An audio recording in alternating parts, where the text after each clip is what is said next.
اور حضور قیادت کریں گے. قیادت کرتے کرتے ترمذی شریف, انہوں نے تو ماشاءاللہ پڑھائی ہوگی حدیث پاک. ترمذی شریف میں سرور کائنات کا ارشاد نور ہے, حضور نے فرمایا اول من یقرأ باب الجنہ, سب سے پہلے جنت کے دروازے پر دستک میں دوں گا. اندر سے فرشتہ کہے گا من انت, آپ کون ہیں؟ یہ سوال وہاں ہوتا ہے جہاں پہچان نہ ہو. بزرگوں کے گھر یہ ان سے تو میری پہچان تو ہے لیکن نام مجھے نہیں آتا. ان کے گھر کوئی چلا جائے, میرے گھر میں کوئی چلا جائے, آپ کے گھر میں کوئی چلا جائے, اگر پہچان ہو تو آپ فوراً دروازہ کھول دیتے ہیں کہ آئے بیٹھیں. اور اگر پہچان نہ ہو تو پہلا سوال کرتے ہیں بھئی آپ ہیں کون؟ تو میرا سوال ہے آپ کی خدمت میں, کیا جنت کا فرشتہ حضور کو نہیں پہچانتا ہوگا؟ کیونکہ فرشتہ تو فرشتہ بنتا ہی جب ہے جب وہ محمد عربی کو مانتا ہے. وہ جو سجدہ ہوا تھا تعظیم آدم کا, وہ تعظیم آدم کا سجدہ نہیں تھا. قاضی ثناء اللہ پانی پتی مظہری کی بحث ہے, وہ کہتے ہیں وہ سجدہ تعظیم نور محمدی کا تھا. جنہوں نے مانا وہ فرشتے بن گئے, جس نے انکار کیا وہ شیطان رضا درگاہ کر دیا گیا. تو فرشتہ جب ہے ہی حضور کا غلام تو پھر یہ سوال کیوں کرے گا؟ اور دوسری بات, جنت ہے ہی نور. غالب کا غالب الشعر ہے, غالب باعث شراب ناب سے ہمیں نہ رکیے, جنت میں آپ بھی پیئیں گے اگر گئے تو آپ دیکھ لیں گے وہاں کا ماحول کہ جنت تو ہے ہی نور, فرشتے نور, جانے والا بھی سر تا سر نور کا پیکر. تو نور میں تو پردہ ہی نہیں ہوتا, یہ روشنی نور ہے, اس میں کون سا پردہ ہے؟ تو نور میں پردہ بھی نہیں. فرشتہ ہے ہی حضور کا غلام, مگر بھائی ہمیں وہ سوال کرے گا کہ آپ کون ہیں؟ یہ سوال کیوں کرے گا؟ شیخ محمد بن یوسف الشامی سبل الہدی والرشاد میں اس کی وجہ بیان کرتے ہیں کہ فرشتہ حضور کو پہچانتا ہوگا مگر پھر بھی سوال کرے گا. اس کی بنیادی وجہ صرف یہی ہے کہ حضور زبان ہلائیں تو حضور کی میٹھی میٹھی آواز سنیں. میرے محترم سننے والوں, آئیں حضور کی محبت سے دلوں کے افق کو روشن کر لیں اور دو کام کریں. رب بھی دو کام کر رہا ہے اپنی شان کے مطابق, آپ بھی دو کام کریں. ایک حضور کا چہرہ دیکھنے کی آرزو کیا کریں. یہ زندگی کا سٹیج بڑا مختصر ہے. ایک حضور کا چہرہ تاباں دیکھنے کی آرزو کیا کریں اور ایک چلتے پھرتے کملی والے کے حضور ناز میں درود و سلام کے پھول پیش کیا کریں. دو کام کیا کریں. ایک حضور کا چہرہ دیکھنے کی آرزو. قرآن حکیم, آج کل حج کا موسم ہے, لوگ حجاج مدینہ المنورہ شہر خوبہ میں وہاں دیکھیں گے آپ ایک آیت لکھی ہوئی ہے, قد نرى تقلب وجهك في السماء فلنولينك قبلة ترضاها. اے ہمارا حبیب, ہم آپ کا چہرہ بار بار آسمان کی طرف کھایا جانا دیکھ رہے ہیں. اللہ فرماتا ہے دیکھ رہے ہیں. تو ایک تو اللہ اپنے حبیب کا چہرہ دیکھ رہا ہے, تو ہم بھی زندگی کے اس مختصر دورانیہ میں ایک دعا اپنے اوپر لازم کر لیں, باری تعالیٰ اپنے حبیب کے جلوائے نور کی زیارت سے ہم سب کو شاد کام فرما. اور دوسرا, چلتے پھرتے کملی والے کے حضور ناز میں درود و سلام کی ڈالیاں پیش کرنا یا اپنا اوڑھنا بچھونا بنا لیں. دو کام کیا کریں. رب کی شان بھی یہی ہے. آواز آئی سورہ بقرہ سورۃ نمبر 2 آیت نمبر 144, قد نرى تقلب وجهك في السماء فلنولينك قبلة ترضاها. اور دوسرا, ایک تو اللہ اپنے حبیب کا چہرہ دیکھ رہا ہے, اور دوسرا سورہ احزاب سورہ نمبر 33 آیت نمبر 56, ان اللہ وملائکتہ یصلون علی النبی. بے شک اللہ اس وقت بھی اپنے نبی پر درود بھیج رہا ہے, اس وقت بھی اپنے نبی پر درود بھیج رہا ہے. ہم نے ایک کتاب پڑھی تھی مختصر المعانی, ہماری بلاغت کی کتاب ہے, اس میں ایک شعر پڑھا تھا. شاعر کہتا ہے, اے ریت کے ٹیلے پر بیٹھے ہوئے کبوتر تو بول. کسی نے کہا کبوتر بولے گا تمہیں کیا ملے گا؟ اس نے کہا کبوتر بولے گا مجھے بڑی لذت ملے گی, سرور ملے گا, کیف ملے گا. اس نے کہا وہ کیسے؟ کہا کبوتر ٹیلے کے پار رہتا ہے, میرا محبوب ٹیلے کے پار رہتا ہے, کبوتر ٹیلے کے اوپر بیٹھا ہے. جب کبوتر بولے گا تو محبوب کبوتر کو دیکھے گا. میں محبوب کو تو نہیں دیکھ سکتا, اس کو تو دیکھوں جس کو میرا محبوب دیکھ رہا ہے. ہم رب کو تو نہیں دیکھ سکتے, اس کو تو دیکھیں جس کو خود خدا دیکھ رہا ہے. قد نرى تقلب وجهك في السماء فلنولينك قبلة ترضاها. محبت کا کلائمیکس میں بتا رہا ہوں. انتہائی محبت یہ ہے کہ بندہ جب کسی سے تعلق بن جائے, پیار ہو جائے, رشتہ ہائے دوستی ہو جائے, تو بندہ کہتا ہے بھائی آپ کا چہرہ مجھے اچھا لگتا ہے. چودھری جمیل صاحب ہمارے سماجی کارکن ہیں, میرا ان سے اگر تعلق بن جائے تو میں کہوں گا جی آپ کا چہرہ اچھا لگتا ہے. ہمارے انتہائی قابل احترام ہے چودھری عمر حیات صاحب, چودھری اکرم صاحب. بندہ دوستی میں یہی کہہ دیتا ہے نا جی آپ کا چہرہ اچھا, گفتگو اچھی, آنکھیں اچھی, رخسار اچھے. کبھی کوئی دوست اپنے دوست کے لیے یہ بات نہیں کرتا میرے دوست تیرے پاؤں بڑے اچھے ہیں. آپ نے اس کی بات کی, یہ کبھی انسانی کلام میں اس کی گنجائش ہی نہیں ہے کہ کوئی دوست یہ کہہ دے کہ میرے دوست تیرے پاؤں بڑے اچھے ہیں. یہ کوئی بندہ بات نہیں کرتا. پر رب اپنے حبیب کی شان کو بیان کرتے ہوئے آواز دے رہا ہے. سورہ بلد, سورہ نمبر 90, آیت نمبر 1 and 2. لا اقسم بہذا البلد وانت حل بہذا البلد. ہمارا حبیب, ہمیں قسم کھانے کی حاجت نہیں ہے, مگر پھر بھی قسم کھا رہے ہیں. مولا کیوں؟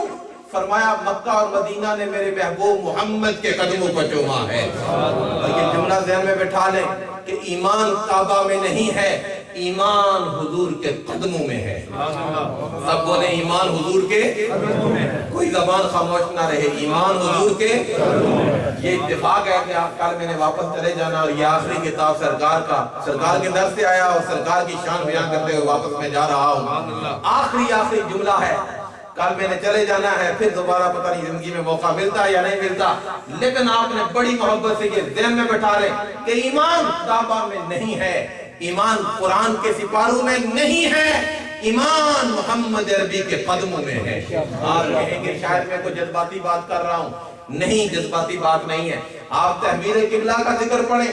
سرور کائنات اپوزٹ ڈائریکشن پر کھڑے تھے, دل میں خیال آیا باری تعالیٰ ہمارا قبلہ بدل جائے.